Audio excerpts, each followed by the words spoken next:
I want to talk about something that's a little deeper today, and it's a little bit more meaningful to me and our impact on schools, families, and society overall. And that's building emotionally strong leaders, all right? And how martial arts can solve problems bigger than kicks and punches. So the real work that we talk about is really much, much bigger than, again, just the kicking and punching. So we have emotional strength, confidence, and leadership, and the ability to work through hard things is so important nowadays. And it's something that is just missing from today's development of our youth. And that's why we're so passionate about this subject. So we think it's absolutely one of the biggest needs that our kids have in today's world. Okay. So a lot of people have heard about labeling kids, right?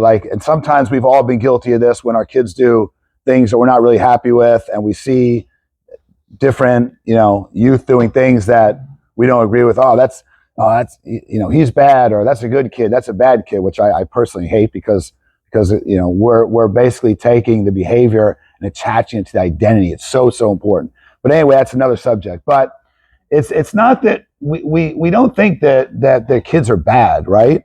It's just that they're growing up in a world where there's just too much stimulation nowadays. There's too much stimulation. There's a lot of pressure, and they're not getting the real life reps. They're not getting enough of them to really cut their teeth and then learn how to work through challenges. So, we see it showing up in anxiety, shutdowns, poor communication, avoidance, and just difficulty making the right decisions on the fly. All right. I want to reference somebody doing a lot of great work in this space right now is Dr. Mark Brackett from the Yale Center. And I love his work so much. And if you follow him, it makes so much sense, because what he talks about is that emotional regulation nowadays, a lot of people still kind of label this as soft skills, right? You hear about, the soft skills our employers are looking for, but it's really, in my estimation and in his estimation, really shouldn't be looked at like that, because emotions affect everything. Emotions are a foundational skill, right? It affects everything. If you think about us, how we came in to this space this morning, right? Some of us were feeling great, some of us weren't feeling great. So there's a plethora of things that really drive our decisions, our mindset, how our day is going to be. So that's what we think is emotions are really more of a foundation of everything that they're going to do in life. Now, one of the things we look at, or he looks at, is more of a structure on how to teach this, right? So step one he talks about is understanding what's happening, right? Like understanding what you're feeling, then naming that emotion, and now making the decision on how I'm going to deal with it, right? So how many times have you seen, kids are like, we're all big kids, so maybe we also just react to things in life. Get up in the morning, we're very habitual beings, and so something happens and it's a trigger and we just react, either good, bad. We get into our rut. And so there's better decisions we can make. But think about it, like when we started out our whole journey into adulthood, we grew up in a much different time. We had everything was different. And so these kids are really disadvantaged. They really need help. So that's where a lot of this comes in. This is where a lot of this work comes in. Really, the whole goal here, and yes, we do some of this. But some of the goal here is to really is not to really remove the pressure, but teach them how to deal with it. Kids are gonna, as we know, they're gonna grow up into adulthood, and they're gonna have this pressure, right? It's impossible to remove that. So we want to help them stay calm, stay present. One of the biggest things we always teach is presence when they come on the mat and they come into our space. How to be present, how to be emotionally aware of what's happening around them. So we do a lot of that work. But kids are going to face tough times. They're going to face tryouts in sports, friendships that go wrong. They're going to face academic struggles. They're going to face a lot of different things, criticism, eventually job interviews, right? They're going to face eventually adult responsibilities. And the question is, how are we preparing them for that world, right? How are we doing that? And it has to be something more than TikTok videos, right? So what we do is we want to practice putting them in this environment, putting them in these pressure situations. We want to do it in a safe, structured, and supportive environment. So kids are going to get up in our space when they come in. They're going to get up and they're going to do bell testing. They have to perform. They have to let their light shine. Sometimes they get nervous, and we see these breakdowns. Sometimes, you know, there'll be emotional outbursts and things like this, and we see a plethora, all different types of ways that they deal with this, or their inability to deal with it, right? But that's when we step in. That's when we want to step in and help them and support them, and go through that model of understanding what they're feeling, naming it, and then helping them decide a better way to deal with it. This is going to be more, empowering and impactful to everybody. All right. So one of the things we always say is you can't, you can still feel big feelings and yet make better decisions. Your feelings don't necessarily, they don't mean your decisions, right? So you can still think and react.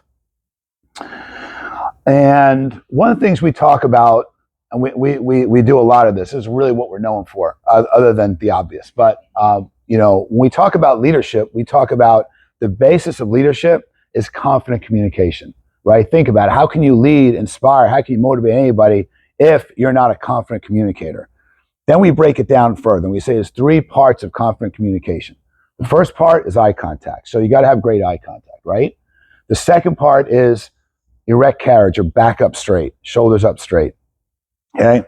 The third part is clear voice, right? That's why I need the mic today. So clear voice, you should be able to understand me. It should be clear. It should be authoritative, right? And so how do they get this?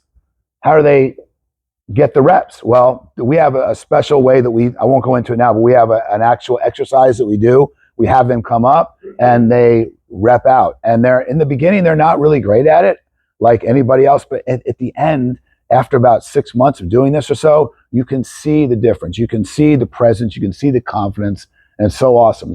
This is how we build this, right?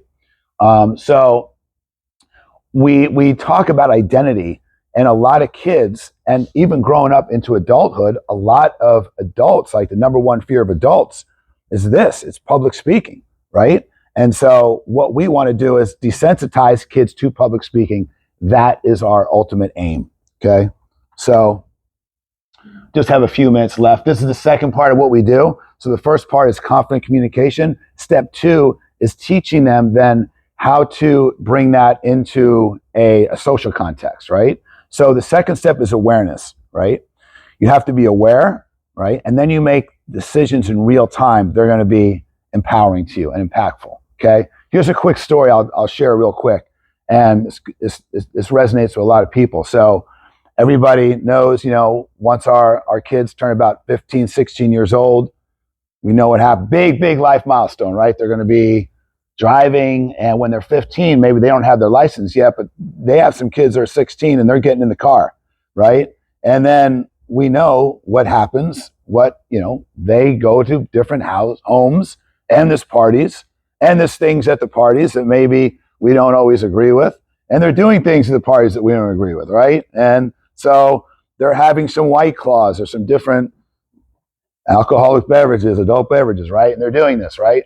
Well, let's say your son or daughter is not driving, but they are in the passenger seat, right? They were a passenger, right? And then we're leaving the party. The driver had a couple White Claws, let's just say, and we're getting to go in the car. And your son or daughter has, in that moment when we're about to get in the car, they have a decision to make. First, they have to be aware. If they're not even aware that this happened, they're going to get in the car and not know. They'll be oblivious. But what happens if they are aware? What happens in that moment? What do they do? And if they're not used to training, making decisions in real time, they may do what a lot of people have done, right? Just kind of get in the back seat, hunker down, and just pray that everything's going to be okay, right? And we know that that's not advantageous to anybody. So this is where this training comes in, right?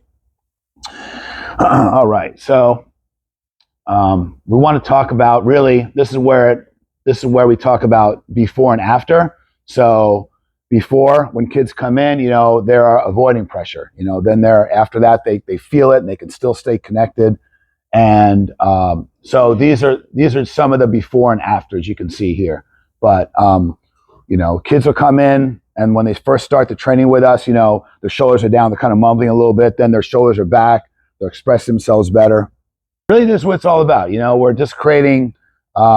Basically, we're taking kids and making them stronger, which makes stronger families, makes stronger schools, and ultimately makes stronger communities. And that's what we're all about. We're about making a big impact, and that's why we do what we do. So anyway, I want to say thank you to everybody just listening to me, and I hope you share in the mission with us, building stronger kids and better communities. So again, Mike Freeman from Champion Karate, and I want to leave you with one thing before I leave.